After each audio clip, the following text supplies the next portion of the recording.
आपल्यासोबत मधु चव्हाण आहेत, मी त्याची बातचीत करणार आहे. सर, मोठ्या प्रमाणामध्ये स्पर्धेचं आयोजन केलं जातं. कशा सर्व स्पर्धा राहिल्या त्या? असं आहे की गेली 5-6 वर्ष ही मॅरेथॉन स्पर्धा आम्ही सुरू केलेली आहे. शाळेतलं शिक्षण किंवा महाविद्यालयातलं शिक्षण केवळ परीक्षार्थी असू नये, तर त्याचा सर्वांगीण विकास व्हावा. जसं प्राचीन काळामध्ये राजा असो किंवा रंक असो, त्याची मुलं 12 वर्षे ऋषीमुनींच्या किंवा गुरुकुलामध्ये जाऊन राहायची. त्यांना स्वयंपाकापासून झाडलोटीपर्यंत ते वेद ज्ञान शस्त्राचं चालवणं म्हणजे आयुष्य सर्वांग परिपूर्ण होईल अशा तऱ्हेचं शिक्षण दिलं जायचं. ब्रिटिशांच्या काळापासून केवळ परीक्षार्थी शिक्षण दिलं जात होतं आणि नोकर वर्ग निर्माण केला जात होता.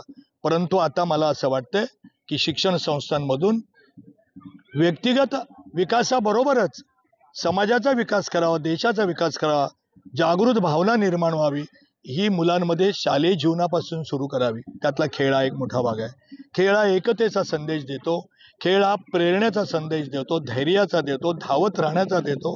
आणि म्हणून गेली 5-6 वर्ष आम्ही प्रत्येक श्वास मातृभूमीसाठी, एक धाव देशासाठी, रन फॉर नेशन, म्हणजे तुम्ही व्यक्तिगत जीवनामध्ये तुमचा विकास करा, पण ते जीवन जगत असताना हा देश, हा समाज याच्यासाठी सुद्धा तुम्ही धावत राहा, काम करत राहा, ही प्रेरणा आम्ही देतो. ग्रामीण भागामध्ये माझा असा नम्रपणे मी सांगतो की कोकणामध्ये एकमेव शिक्षण संस्था आहे की अशा तऱ्हेची मॅरेथॉन स्पर्धा त्या ठिकाणी आयोजित करते. आणि महाराष्ट्रात सुद्धा आम्ही त्या ठिकाणी अगदी नम्रपणे सांगू इच्छितो, क्वचित एखादी असेल, परंतु माझ्या माहितीप्रमाणे एखादी शिक्षण संस्था त्या परिसरातल्या महाविद्यालय, ज्युनियर कॉलेज, हायस्कूल, छोटा शिशु वगैरे मुलांना घेऊन ही धावण्याची स्पर्धा करत असेल, त्यांच्यामध्ये प्रेरणा देत असेल, असं मला वाटत नाही. आम्ही ती देतो आणि म्हणून मला अभिमान वाटतोय की आपल्या लक्षात येत आहे की याच्यातूनच पुढचे धावपटू तयार होतील, एशिया गेममध्ये जातील, ऑलिम्पिक गेममध्ये जातील, विभागीय स्तरावर खेळात जातील, राज्य स्तरावर जातील आणि त्याच्यातून अनेक प्रकारच्या नोकऱ्या सुद्धा खेळाडूंना उपलब्ध होतात. त्यामुळे माझा उद्देश असा आहे की त्यांचा सर्वांगीण विकास व्हावा आणि म्हणून त्यांच्यामध्ये राष्ट्रीय भावना आणि एकतेची भावना निर्माण व्हावी, ती खेळातून निर्माण होते.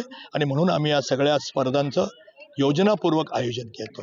मधु चव्हाणांचं गाव ग्रामीण भागामधून आहे, राजकीय प्रवास सुद्धा ग्रामीण भागातून राहिला. ज्या भागामध्ये आपण राहिला त्या ठिकाणी लालकृष्ण अडवाणी साहेब सुद्धा आपण इथपर्यंत आणलेत. कशा पद्धतीने शिक्षण संस्थेला राजकीय ओळखीचा फायदा होत गेला, कशा पद्धतीनं मदत होत गेली आणि भविष्यातून टार्गेट कसं झालंय? कारण ग्रामीण भागातल्या शिक्षण संस्थांमध्ये किंवा शैक्षणिक क्षेत्रांमध्ये राजकारणी परिपूर्ण उतरत नाही, तरी देखील आपण सगळा ध्येय ह्या संस्थेवरती खर्च करत असता. असं आहे की शिक्षण संस्था काही लोक व्यवसाय म्हणून चालवतात, तर काही लोक आपल्या मतदारसंघातला राजकीय शक्ती देण्यासाठी उपयोग करतात. तो त्यांनी तसं करू नये. मी भारतीय जनता पक्षाचा कार्यकर्ता आहे, पण कधी या प्रांगणामध्ये शिक्षण संस्थेच्या या परिसरामध्ये राजकारण आणलं नाही. गेल्या 30, 40, 35 वर्षे मी त्या आहे लोकांनी काम करण्याची संधी दिली आहे. लालकृष्ण अडवाणी असतील, शरद पवार साहेब असतील, अन्य पक्षाचे नेते असतील, माननीय प्रमोद महाजन इथे येऊन गेले, गोपीनाथराव मुंडे इथे येऊन गेले, शरद पवार साहेब येऊन गेले, नितीन गडकरी जे येऊन गेले, महाराष्ट्राचे आताचे मुख्यमंत्री देवेंद्रजी येऊन गेले. व्यासपीठावर सगळ्यांना एकत्र आणलं. समाजात, राजकारणात काम करणाऱ्या माणसांनी केवळ शब्दाने बोलू नये की सगळा समाज एक आहे, सगळा समाज एक राहायला पाहिजे. तर राजकीय अभिनिवेश बाजूला ठेवून आपण सगळे एक आहोत. शिक्षण संस्था असेल, सामाजिक कार्य असेल, देशकार्य असेल, तिथे पक्ष आपले बाजूला ठेवायची, पक्षाची वस्त्र आणि राष्ट्रीयत्वाची आणि एकतेची वस्त्र परिधान करून काम करावं, ते मी शिक्षण संस्थेत करतोय. अगदी गिनीज बुक वर्ल्ड पर्यंत मुलांची भरारी जाते. कशामधून मुलं पुढे गेलेली आहेत, कशी मेहनत घेतली लोकांनी, प्राचार्यांनी, प्राध्यापकांनी? इथे सगळे शिक्षक अतिशय मला अभिमान वाटतो की अगदी छोट्या शिशुपासून वरिष्ठ महाविद्यालयापर्यंत सगळे शिक्षक तन मन धन लावून काम करत असतात.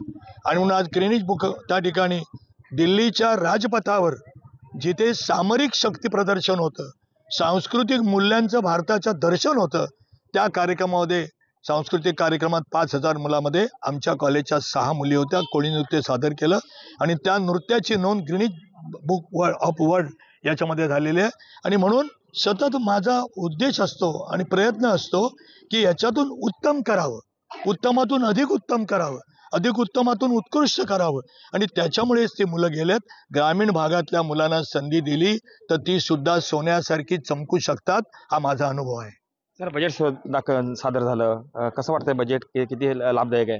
हे बजेट पूर्वीच्या बजेटमध्ये साधारण बोंबाबोंब असायची की मध्यमवर्गीयाला काय मिळत नव्हतं. एक तर समाजातल्या खालच्या थराचा, आणि तो केलाच पाहिजे, त्याचा पहिला विचार केला पाहिजे. आणि काय वेळेला जे वरच्या असतात त्यांना चिंता नसते.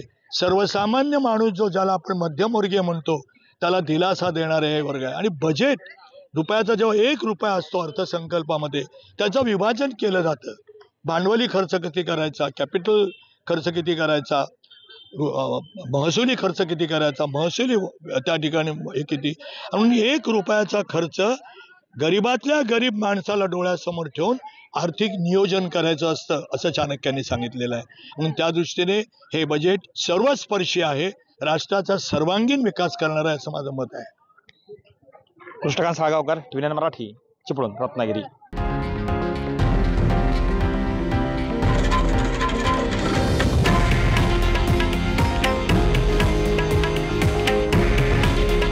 हे आहे देशातील नंबर 1 न्यूज नेटवर्क आणि आपण पाहत आहात TV9 मराठी. काळजी तुमची, हित महाराष्ट्राचं.